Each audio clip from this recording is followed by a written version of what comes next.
சோழியன் குடுமி சும்மா ஆடாது அப்படின்னு ஒரு பழமொழி இருக்கு. ஆக்சுவலா அந்த சோழியன்றது யாரை குறிக்கிறதுனா சோழர் காலத்துல வாழ்ந்த மக்களை குறிக்கிறதான் சோழியர்கள். அவங்களதான் சோழியர்கள் அப்படின்னு சொல்லுவாங்க.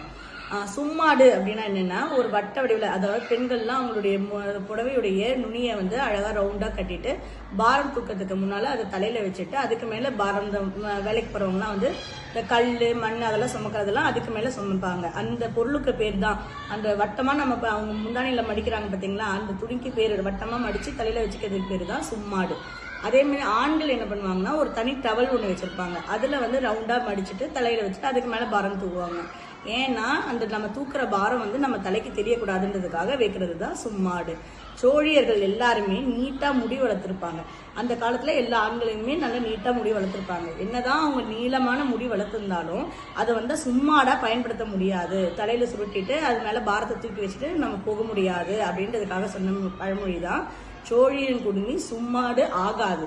ஆனா இது மறுபடி என்ன ஆயிடுச்சுன்னா சோழியன் குடுமி சும்மா ஆடாது அப்படின்னு ஆயிடுச்சு.